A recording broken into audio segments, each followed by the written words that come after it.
Welcome back to another chilling dive into the darkest corners of the internet, where real people share their most disturbing and unforgettable experiences. These aren't ghost stories or urban legends. These are true confessions from everyday people, told in their own words, and they're enough to make your skin crawl. Tonight, I'll be narrating some of the most unsettling posts that you may wish you never heard. From horrifying discoveries in basements to the terrifying realization that the people we trust most might not be what they seem, these stories will stay with you long after the video ends. So dim the lights, settle in, and remember, these are not just stories, they're confessions from people who lived through them. Viewer discretion is advised. Let's begin. I don't even know how to start this, but I need to get it out. I feel like I'm losing my mind. My hands are shaking as I type this, and every time I hear a sound outside, my heart jumps into my throat. It was just an average, boring Saturday. I was sitting on my couch, scrolling mindlessly through my phone, while my dog Duke was running around in the backyard. Duke is a big Labrador mix, goofy and lovable, but he's always been curious, constantly sniffing and digging around. I didn't think much of it when he spent more time than usual near the back fence. He does that sometimes, probably chasing rabbits or sniffing where a stray cat had been. Then he came back inside. I remember the sound first, a heavy thump thump thump of his paws on the hardwood floors, and then he trotted into the living room with something in his mouth. I thought it was just a stick. He's always dragging things in from outside, and I usually have to pry them out of his jaws before he chews them up and makes a mess. But this time, something was different. It wasn't a stick.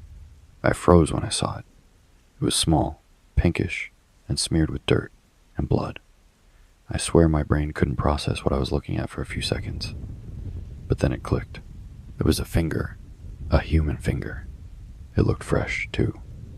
The nail was still intact, short and neatly trimmed, and the skin was pale but not rotted. There was dried blood on the severed end, jagged and messy, like it had been ripped off instead of cleanly cut. I couldn't breathe. My stomach churned, and I gagged, but I couldn't take my eyes off it. Duke was wagging his tail like he'd just brought me the best present in the world, completely oblivious to the fact that he was carrying around a part of someone. I don't know how long I stood there, staring at that horrible thing hanging from Duke's mouth. It felt like time had stopped, and I was trembling. Then Duke dropped it at my feet with a soft plop. I jumped back so fast I almost tripped. I wanted to scream, to call someone, anyone. But my mind was racing in 1,000 different directions. The first thought that hit me was, where the hell did this come from? I grabbed a plastic bag from the kitchen and used it to pick up the finger. My hands were shaking so badly that I almost dropped it. I wrapped it up and stuffed it into another bag, then shoved the whole thing into the freezer. I don't even know why. I needed to preserve it somehow, in case I ended up calling the cops. But that's the thing. I couldn't call them. Not after what happened with my neighbor, Mr. Denton. I'd had a massive argument with him just a few days ago. He's this grumpy old guy who lives 2 houses down, always complaining about everything. This time, it was about Duke. Denton claimed my dog had been digging under the fence and tearing up his garden. We yelled at each other for a while, and it got heated. I said some things I shouldn't have, and so did he. I stormed back into my house, slamming the door behind me, and I hadn't seen him since. At first, I didn't think anything of it. Denton kept to himself most of the time, and I figured he was just sulking. But now I can't stop wondering if something happened to him. And if Duke found that finger in his yard, I know how this looks. I know what the cops would think if I told them. I've watched enough crime shows to know how this goes. They'd look at my fight with Denton, look at the finger, and then start asking questions I don't have answers to. I don't have an alibi for last night. I was home alone, watching television.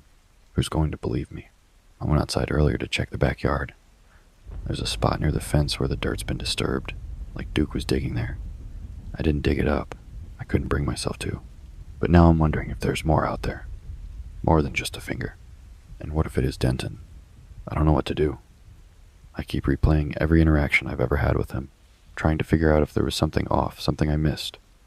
Was he acting strange? Did he have enemies? Could someone else have done something to him?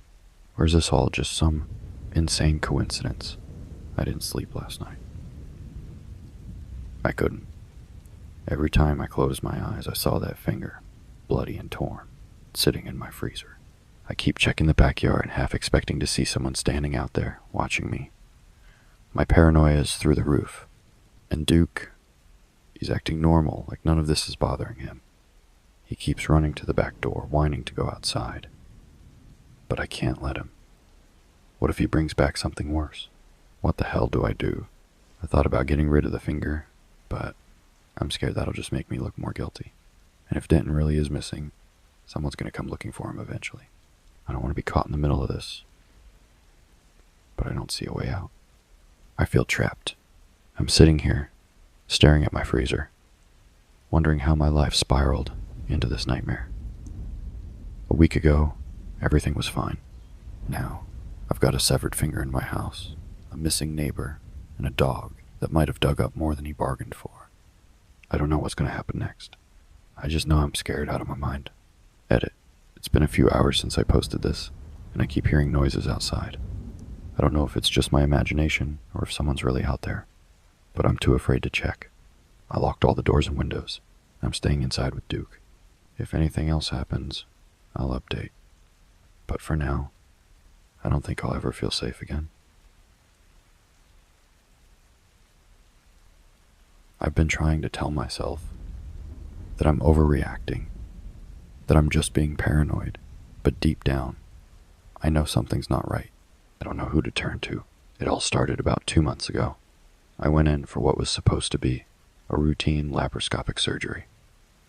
Nothing major, just a minor issue with my gallbladder that needed to be taken care of. My doctor, Dr. Wallace, came highly recommended. He had great reviews, a friendly demeanor, and he explained everything in a way that made me feel like I was in good hands. The surgery went smoothly, or at least that's what I was told when I woke up.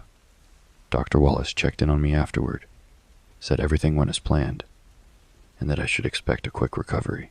I felt sore, which I knew was normal, but something about it felt off. The first thing I noticed was the scars. I'd been told to expect 3 small incisions around my abdomen, each about the size of a fingernail. But when I removed the bandages a few days later, there were 5 incisions. 2 of them were in places I hadn't been told about, one near my hip, and another lower, closer to my pelvis. I tried to tell myself that maybe it was just part of the procedure, something I didn't fully understand. I wasn't a doctor, after all. But the more I looked at those scars, the more uneasy I felt. They didn't look like the others. The edges weren't as clean, almost like they'd been rushed or done with a different tool. I decided to bring it up at my follow-up appointment. When I asked Dr. Wallace about the extra scars, his response was strange. He avoided making eye contact and brushed it off as normal, saying something about needing to make additional incisions during the surgery. But it didn't feel normal, places that didn't make sense for the type of surgery I had. But he got defensive and quickly changed the subject. After that, I started noticing more things that didn't add up. My recovery took longer than expected. I felt exhausted all the time, way more than I should have for such a simple procedure. And then there was the pain. It wasn't the kind of soreness you'd expect from healing incisions. It was deeper, sharper, almost like something inside me had been tampered with. I started having nightmares too. I'd wake up in a cold sweat, my heart racing, with these vague flashes of being on the operating table. I couldn't remember much, just the sensation of pressure and the faint sound of voices. I convinced myself I was just imagining things, that it was my brain playing tricks on me. But then I noticed something else. The scars were still tender, weeks after they should have healed. One night, I ran my fingers over the one near my hip and felt a small bump under the skin, like something hard and foreign. That's when I really started to panic. I went to another doctor for a second opinion, but they couldn't tell me much, without access to my surgical records. They did an X-ray though, and when the results came back, the doctor gave me this weird look. He said there was a shadow near my pelvis, but he couldn't say what it was without further testing. I tried calling Dr. Wallace's office to ask for my records, but no one answered. The receptionist, who had been so friendly before, was suddenly impossible to reach. I left voicemail after voicemail, but no one called me back. A week later, I drove to the office in person, and that's when I found out Dr. Wallace had closed his practice. The office was empty. The sign had been taken down, and there was a piece of paper taped to the door saying the practice had relocated to another town 3 hours away. No forwarding address, no explanation. Just gone. I called the medical board, but they didn't have any answers for me. As far as they knew, Dr. Wallace hadn't filed any complaints or reports, and his license was still active. At this point, I was spiraling. I couldn't shake the feeling that something had been done to me, something I hadn't agreed to. I started digging into Dr. Wallace's background, searching for anything that might explain what was going on. That's when I found the lawsuits. There were 2 of them, both filed years ago in another state. Patients had accused Dr. Wallace of performing unnecessary procedures and using unapproved methods during surgeries. Was I just another name on his list? I don't know what to do now. I can't afford more medical tests, and I can't get any answers without my records. Every time I touch those scars, I feel this overwhelming sense of dread, like whatever he did to me is still inside me, hidden under my skin. I keep thinking about that bump near my hip. I haven't gone back to the doctor yet to get it checked, and honestly, I'm too scared to know the truth. What if I'm right? What if he put something in me? And the worst part, I don't think I was his last patient. Edit. I woke up this morning to a voicemail from an unknown number. It was a man's voice, calm. All surgeries have risks, he said, and then he hung up. It started with a small, plain box. I found it on my doorstep one evening after work, sitting there like any other delivery. I didn't think much of it at first. Maybe I ordered some online and forgot about it. That happens, right? But when I opened it, I felt this wave of unease I couldn't explain. Inside was a photo of me. Not a recent one. It was an old picture from when I was about 8 or 9, taken at my parents' house during the summer. I recognized it immediately, because I'd seen it dozens of times growing up. It was one of those photos my mom used to keep on the fridge. The thing is, I haven't lived at my grandparents' house in over 15 years, and I don't know where that photo would even be now. I stared at it for a long time, trying to figure out how it had ended up in my hands. There was nothing else in the box except for a folded piece of paper with 4 words scrawled in messy handwriting. Do you remember me? I didn't know what to think. It felt like a prank, but it wasn't funny. I called my mom to ask if she still had the photo, but she didn't even know what I was talking about. She assumed it had been lost in one of our moves. I tried to brush it off, telling myself it was just some mix-up or a weird coincidence. But a few days later, another package arrived. This time, the box was a little bigger. I felt that same sinking feeling in my stomach as I opened it, and when I looked inside, my hand started to shake.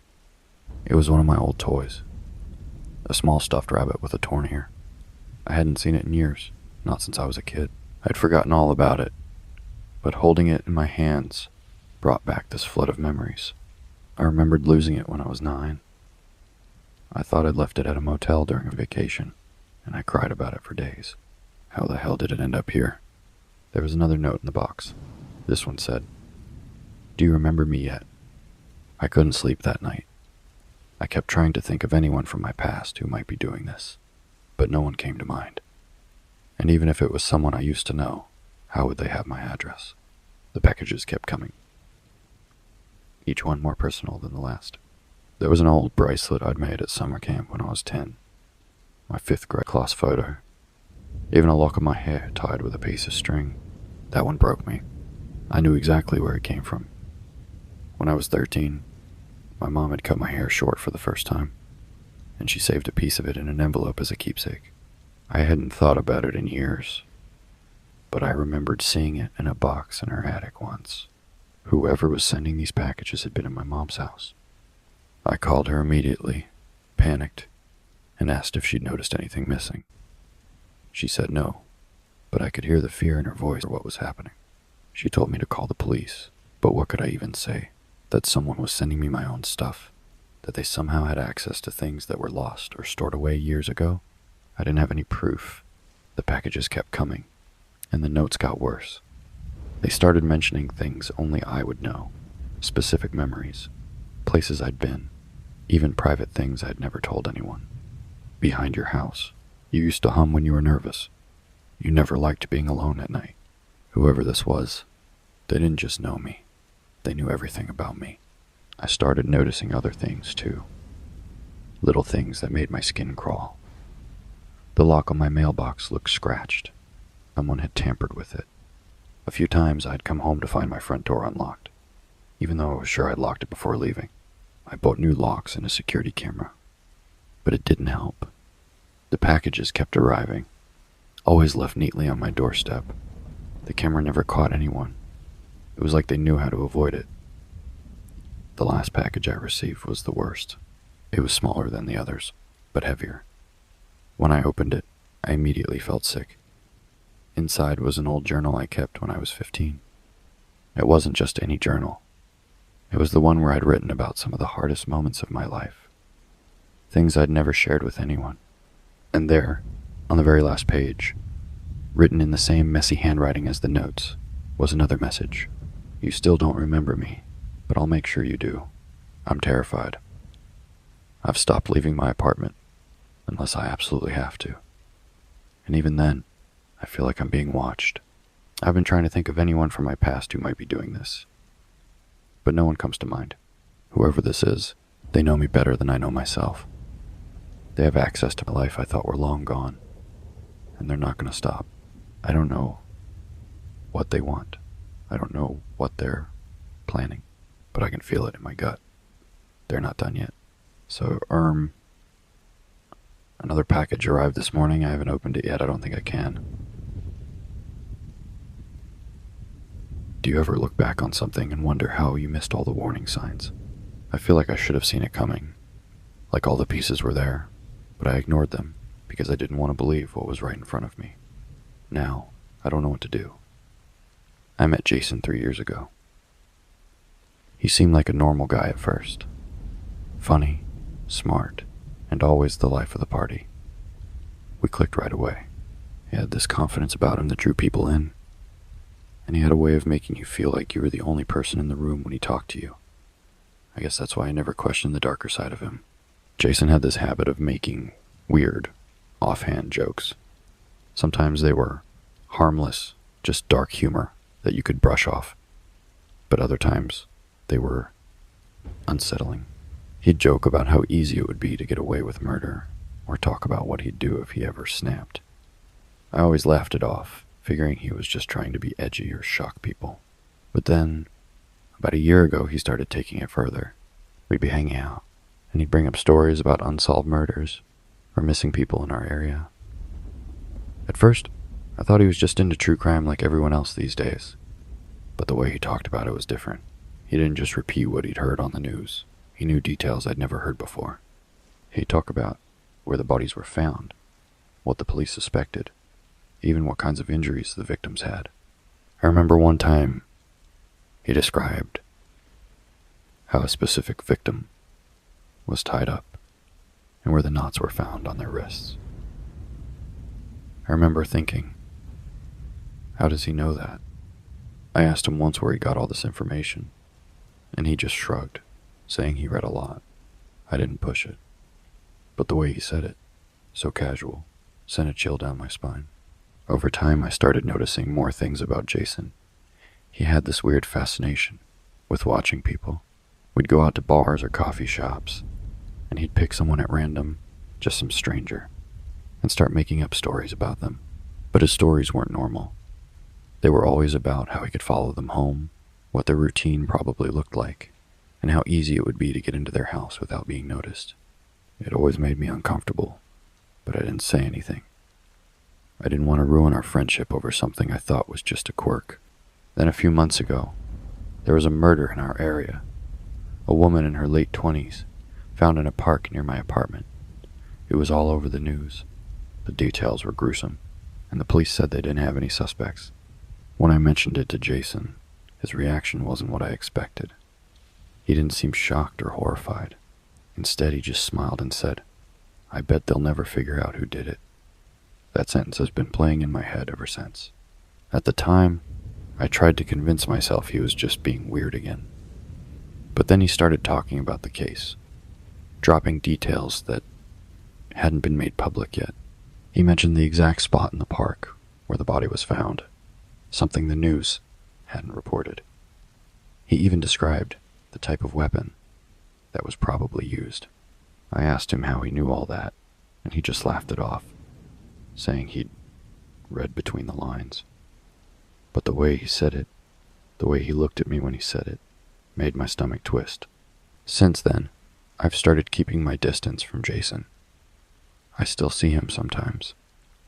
He's the kind of guy who notices when people pull away, and I don't want to give him a reason to be suspicious.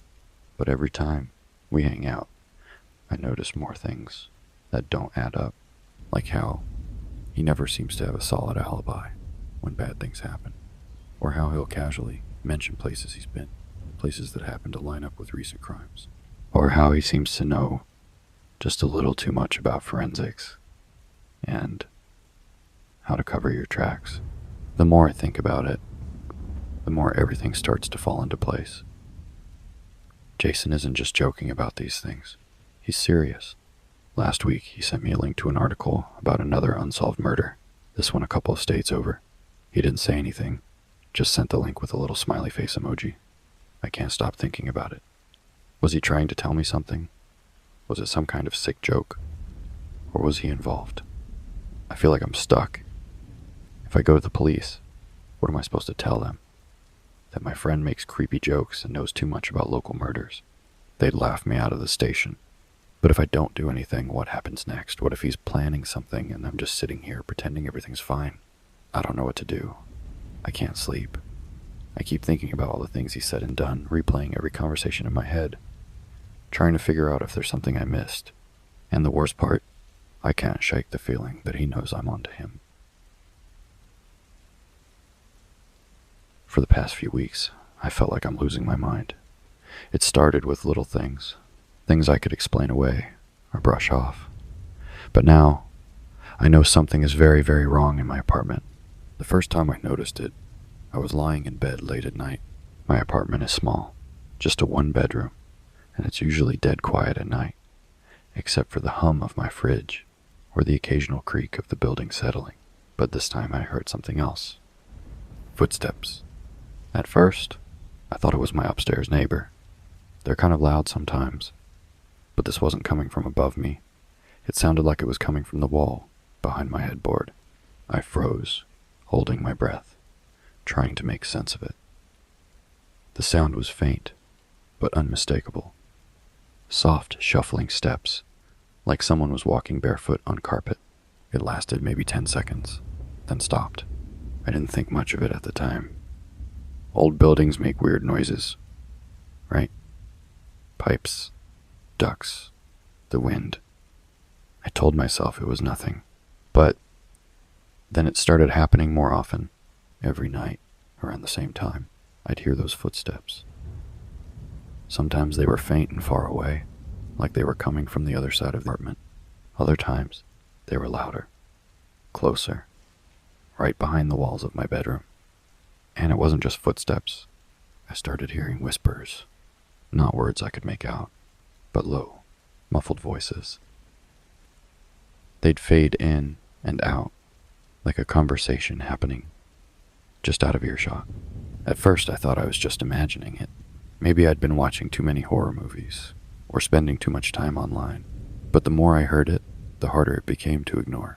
One night, I decided to search the apartment. I turned on every light, checked every corner, opened every cabinet and closet. I even went down to the basement to see if maybe the sound was carrying through the vents or pipes. Closet door was open. I always close it in the morning. I'm kind of OCD about stuff like that. But there it was, slightly ajar. I felt this weird chill crawl up my spine as I stood there, staring at it. I tried to tell myself I'd just forgotten to close it, but deep down, I knew I hadn't. That night, I barely slept. Every time I closed my eyes, I'd hear those faint footsteps, or those low, incomprehensible whispers. It felt like the walls were alive, like they were breathing. A few days ago, I finally decided to take a closer look. There's a section of the wall in my closet that's always seemed a little off. The drywall is a different color, and there's a faint line, like it's been patched or replaced. I pushed all my clothes aside and started tapping on it. The sound was hollow. I don't know what I was expecting, but when I leaned in, I felt a small draft. That's when I noticed something I'd never seen before. A vent hidden behind my clothes. It wasn't a normal vent either. It didn't match the others in the apartment, and it wasn't connected to any ductwork. Just darkness and dust. But as I leaned closer, something caught my eye. Trash. There were crumpled food wrappers, empty soda cans, and what looked like a dirty sock. I grabbed a coat hanger and started pulling stuff out. The deeper I went, the worse it got. There was a balled-up t-shirt, a toothbrush, and even an empty chip bag with gums still inside. I felt like I was going to throw up. Someone had been in there, living in there. I couldn't stop shaking as I backed out of the closet. My brain was racing, trying to make sense of it. Had someone broken in? Was someone still in there? I spent the rest of the night sitting on my couch, clutching a kitchen knife, listening for any sound. Around 3 a.m., I heard it. The footsteps were back, louder this time, more deliberate. They moved from the wall behind my bedroom to the one near the kitchen. I couldn't breathe. My hand tightened around the knife as I waited for something. Then I heard it, the faint creak of the closet door. I didn't wait to see what was going to happen next. I grabbed my keys, bolted out of the apartment, and drove to a friend's place. I haven't been back since. I told my landlord what happened, but he brushed it off, saying the vent was probably connected to an old maintenance shaft. He wouldn't even check the walls. I know what I heard. I know what I found. And the worst part, I still don't know if they're gone. Update. I went back today with a friend to grab some of my stuff. The closet door was wide open, and the vent cover was missing. Whoever was in there, they're not hiding anymore. Have you ever noticed something about someone you live with that feels off? Like so off you can't believe you didn't pick up on it sooner? I didn't think much of it at first, but now I'm scared for my life. I moved in with Dylan about 6 months ago. We met through a roommate finder app, and at first, everything seemed normal. He had decent reviews from past roommates, he paid rent on time, and he didn't leave dishes piling up in the sink. Honestly, I thought I'd lucked out. Dylan was quiet, the kind of guy who could blend into the background. He worked from home as a graphic designer and didn't socialize much, which was fine by me. I figured he was just introverted. Dylan didn't sleep. At first, I didn't really notice. I'm a pretty deep sleeper, and I usually go to bed early because of my job. But every now and then, I'd wake up in the middle of the night and hear faint noises coming from his room. Soft creaking, the sound of footsteps pacing back and forth. I'd assumed he was just a night owl or maybe had insomnia. It wasn't until I started paying attention that I realized how weird it really was. I'd wake up in the morning to get ready for work, and Dylan would already be awake, sitting at the kitchen table, staring at nothing in particular. His eyes always looked tired, bloodshot, with dark circles underneath. But he never yawned, never acted groggy or sluggish. He was just there. One night I came home late from a work event. The apartment was pitch black, except for this faint glow coming from Dylan's room. His door was cracked open, and I could see him sitting on the floor in the corner, staring at the wall. No television, no phone, no computer, just sitting there, completely still, his face half lit by the light from his desk lamp. It creeped me out, but I didn't say anything. I didn't want to embarrass him or make things awkward. Maybe he was meditating or something. People are weird, I figured it wasn't my business. But then it started getting worse. Over time, I noticed little things that made me uncomfortable. I'd find stuff in my room slightly out of place, like my phone charger unplugged, or my closet door slightly open when I knew I'd closed it. Once, I found one of my t-shirts folded on my bed. Even though I don't fold my clothes, I just toss them in drawers. I brushed it off at first, blaming my own forgetfulness. But then I started waking up in the middle of the night with this strange feeling. Like someone was watching me. It's hard to describe, but it was this prickling sensation on the back of my neck. Like eyes were on me. Every time I'd wake up, the apartment would be dead silent. I'd tell myself being paranoid, but the feeling wouldn't go away. One night, I couldn't take it anymore. I decided to stay up and see what Dylan was actually doing at night. I turned off my lights like usual, climbed into bed, and pretended to fall asleep. My heart was pounding the whole time. I lay there for hours, waiting, listening. At around 2 a.m., I heard it. The soft creak of Dylan's bedroom door opening. I kept my breathing slow and steady, trying to stay as still as possible. My door was slightly ajar, and through the gap, I could see a shadow moving in the hallway. Dylan stopped outside my room.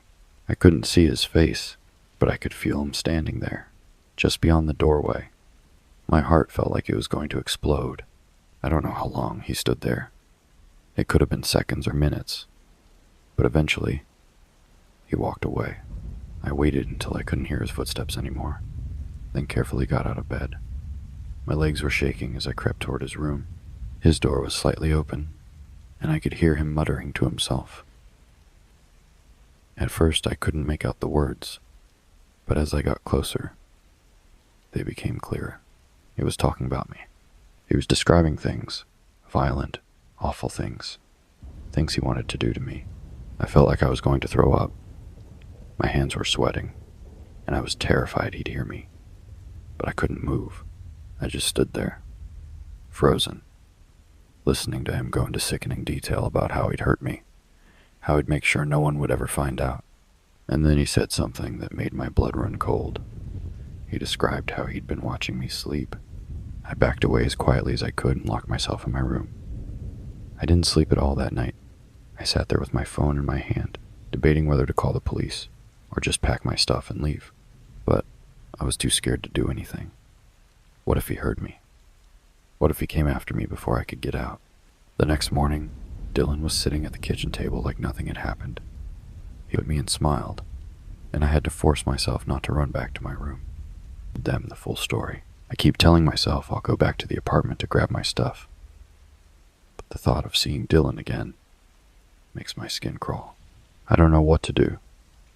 I feel like I'm being paranoid, but then I remember the things he said. The way he stood outside my door in the middle of the night. I can't stop thinking about what would have happened if I hadn't woken up. Edit. I went back to the apartment today with a friend to get my things. Dylan wasn't there, but his room was unsettling. The walls were covered in papers, drawings, lists, and notes, most of them about me. He had schedules of when I left the house, what I ate, even what I wore. We called the police, and they're looking for him now. I don't think I'll ever feel safe again. Have you ever been so sure about something, only for it to not make sense at all? That's how I feel right now. I can't shake this awful knot in my stomach. I think I might have heard something I wasn't supposed to, and now I don't know what to do. It started about 3 weeks ago. I live in a small apartment complex. Not fancy, just cheap and quiet enough for me to mind my own business. My unit is on the second floor, sandwiched between neighbors on either side. One of those neighbors is this guy named Ron. He's in his late 40s, lives alone, and keeps off. I've never really talked to him. Just the occasional wave in the hallway, or the sound of him unlocking his door when I'm coming back from work. Ron doesn't stand out, and that's why I noticed it immediately when something changed. One night, I was lying in bed, scrolling on my phone, when I heard it. At first, it was so faint I thought I was imagining it. A soft, high-pitched sound that came in bursts. It became clearer. It was a baby crying. I sat up, confused. Nobody in this building has kids. At least, not in the units near mine. This is the kind of place where most people live alone, or with roommates. And I knew Ron didn't have a baby. I tried to ignore it at first, telling myself it was probably just noise carrying from a television or a guest someone had over. But the crying didn't stop. It went on for hours, this pitiful, constant wailing that seemed to come from Ron's apartment. The next morning, I felt weird about it. I wanted to believe I just imagined it, or that maybe it was some kind of fluke. But when I got home that evening, the crying started again, and it kept happening. Every night, around the same time. It wasn't just the crying that bothered me. It was how wrong it felt. The baby never laughed or cooed or made any of the sounds you'd expect, just crying, over and over, until it stopped so abruptly it made my skin crawl. It wasn't like someone soothing the baby to sleep or feeding them. It was like the sound just cut off. One night, I decided to stay up and listen more closely.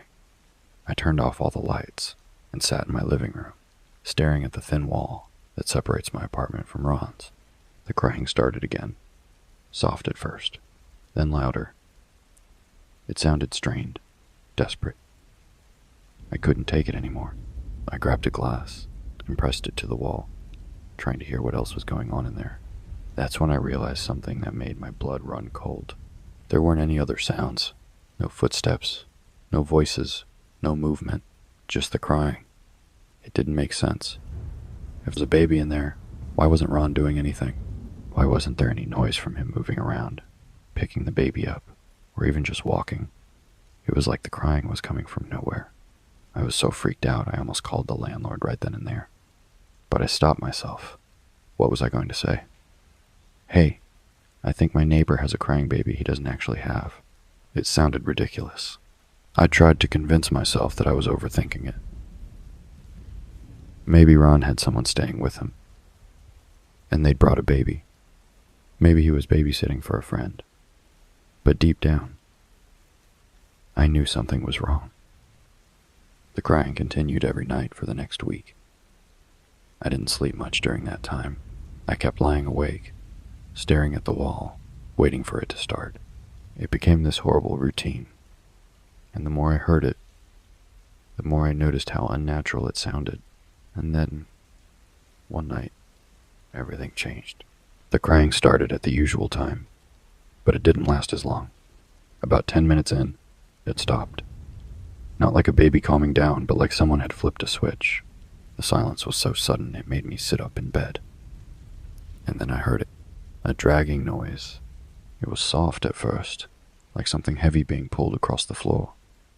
It moved slowly, pausing every few seconds, and then picking up again. The sound was coming from Ron's apartment. I felt paralyzed. My mind was racing with every horrible possibility, but I couldn't bring myself to do anything. I just sat there, listening to that awful sound, until it finally stopped. I didn't sleep at all that night. The next morning, I tried to act normal as I left for work, but I couldn't stop glancing at Ron's door. It looked the same as always, closed, unremarkable. But I couldn't shake the feeling that something terrible was on the other side. I thought about calling the police, but I kept hesitating. What if I was wrong? What if I was just imagining things? Then, last night, something happened. Can't ignore. I was sitting in my living room when I heard Ron leave his apartment. The hallway outside my door was quiet, so I crept to the peephole to watch him. He was carrying a large, black trash bag. It was so heavy he had to drag it along the floor, just like the sound I'd heard the night before. I stood there, frozen. He slowly made his way down the hall and disappeared into the stairwell. I don't know what was in that bag. I don't want to know. But I can't stop thinking about it. The crying hasn't happened since then. The silence is almost worse, like the air in my apartment is too thick, pressing down on me every time I try to breathe. Even when I know I'm alone, I don't know what to do. Should I call the police? Should I leave it alone? I'm scared to even leave my apartment right now.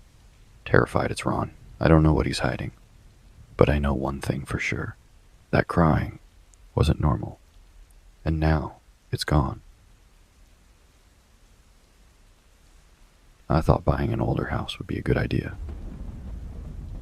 It had character, charm, and that lived-in feel that made it feel like a real home. But now, I wish I had never stepped foot in this place. Last week, we had a bad storm, and it dumped rain for hours. When I went down to check my basement the next morning, I was greeted by an ankle-deep pool of disgusting water. The smell hit me first. This awful, musty stink that only comes from something sitting in water too long. The basement was a disaster. Old boxes I'd left down there were soaked through, and the water had this murky brown color, like it was full of mud. I didn't have a sump pump, so I spent the better part of the day trying to get it drained with a wet vac. It was exhausting, but by the end of the day, I finally started to see the bare concrete floor again. That's when I noticed something weird. One section of the wall looked different from the rest. Most of the basement walls are plain cinder block, but this section was covered in old, rotting plywood. The water must have loosened it because some of the boards were sagging, exposing what was behind them. I don't know why I felt compelled to pull the plywood down. Maybe I was just curious, or frustrated from the whole mess, and wanted to take out my anger on something. But as soon as I started yanking the boards away, I realized there was a space behind the wall. It wasn't part of the basement. It was a hidden compartment. The space was small, just a few feet deep, like someone had built a false wall to cover it up. And inside, there were 3 old suitcases, stacked neatly on top of each other. I felt this uneasy pit in my stomach the moment I saw them. They were dusty and stained, with broken zippers and peeling leather. I don't know why, but something about them didn't feel right. As I forced them open, inside, there were clothes, shirts, jeans, dresses, but they weren't just old or musty. They were covered in dark, rusty stains. It didn't take a genius to know what it was. It was blood. I froze. I didn't want to believe what I was seeing. Maybe it was paint, I told myself, or some kind of weird water damage from the flood. But the smell, it was metallic and sharp, and it clung to the air like a warning. I wanted to stop. I wanted to close the suitcase and leave it there, pretend I'd never seen it. But my hands were shaking, and I couldn't stop myself. I opened the second suitcase. This one was worse. It was filled with smaller items, purses, wallets, even shoes. There were IDs inside some of the wallets, old driver's licenses from people I didn't recognize. The names and faces stared back at me like ghosts. And just like the clothes, most of the items were stained. By the time I got to the third suitcase, my whole body felt numb. I didn't want to open it, but it was like I was on autopilot, my brain unable to process what was happening. Inside, I found a gun. It was an old revolver, heavy and scratched up, but still intact. On the grip, someone had carved initials, JH. I recognized them immediately. They were the initials of the house's previous owner, James Harkins. I'd never met him. He'd passed away years before I bought the place, but his name had been on all the paperwork when I closed on the house. My mind was racing. What the hell had I just found? Was Harkins some kind of murderer? Had he killed people and hidden their belongings in my basement? And why was it all just sitting there, behind a false wall, waiting to be discovered? I couldn't stop thinking about the IDs. There were at least 6 of them, maybe more, and none of the faces looked familiar. Were these people missing? Dead? I didn't know. I shoved everything back into the suitcases and pushed them into the corner of the hidden space. My heart was pounding, and I felt like I was going to be sick. I didn't know what to do. Calling the police seemed like the obvious choice, but I was scared. What if they didn't believe me?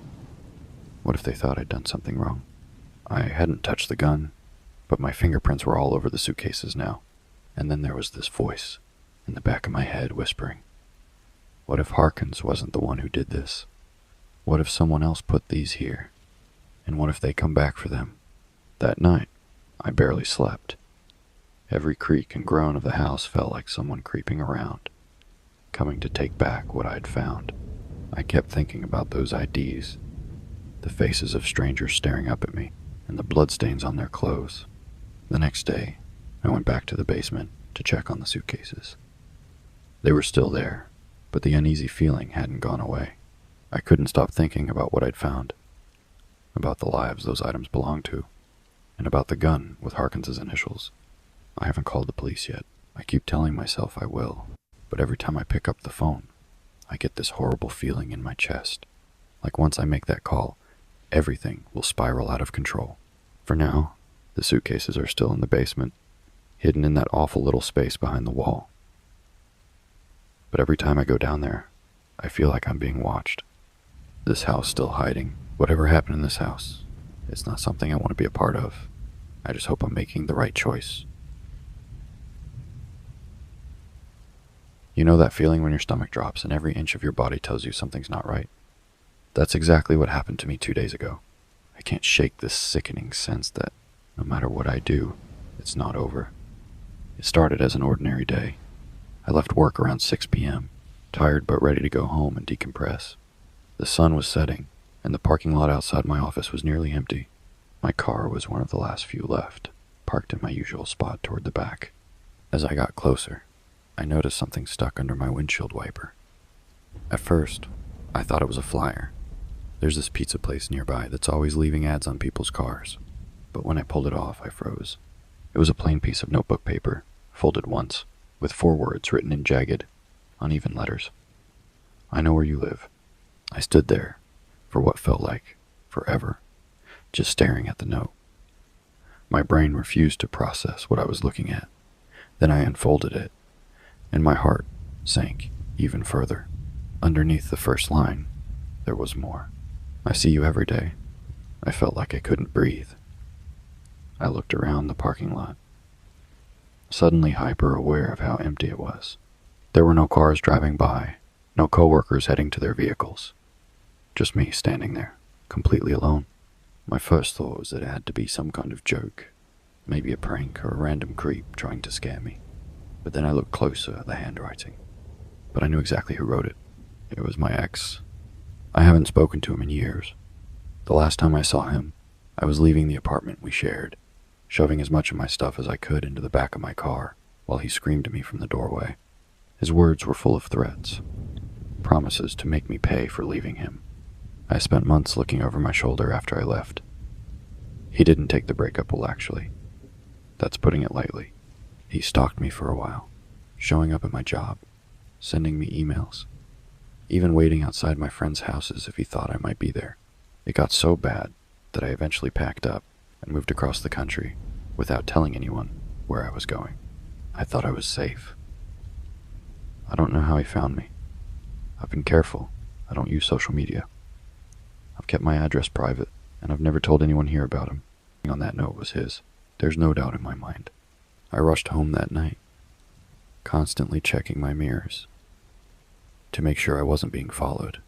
Once I got inside, I locked every door and window and sat in my living room with the lights off, trying to figure out what to do.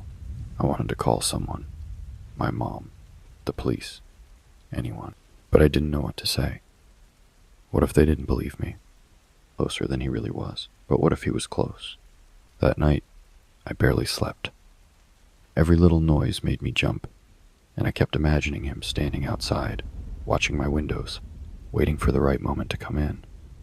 The next morning, I found another note. It was taped to my front door. This time it said, "You can't hide from me." My hands were shaking so badly, I could barely unlock the door to get back inside.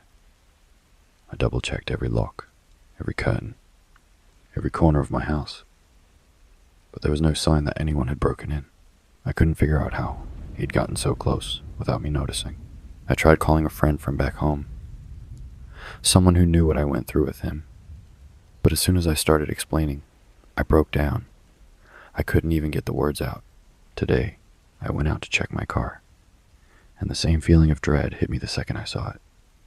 Another note. This one was shorter. Just 2 words. Remember me? I can't stop shaking. I keep thinking about how much I changed my life to get away from him.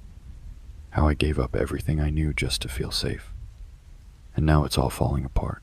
I don't know what to do. Calling the police feels pointless without hard proof, and I can't risk him finding out I've involved them. He's not the kind of person who backs down when he's cornered. If anything, it'll make him angrier. I don't know how long he's been watching me or how he found me, but the fact that he's leaving these notes means he's getting bolder. I keep thinking about what might happen if I don't figure this out soon. If I don't do something, Every shadow looks like him now. Every time I hear a car door slam or footsteps outside, my heart stops. I can't eat. I can't sleep. And I can't shake the feeling that he's already too close. I thought I escaped him. I was wrong. Disturbing Reddit posts, stories that remind us just how fragile our sense of normalcy can be. How the things we take for granted can unravel into nightmares when we least expect it. If you enjoyed this unsettling journey, don't forget to hit that like button and subscribe for more content just like this. And let me know in the comments which story shook you the most. Or have you ever experienced something that left you questioning everything?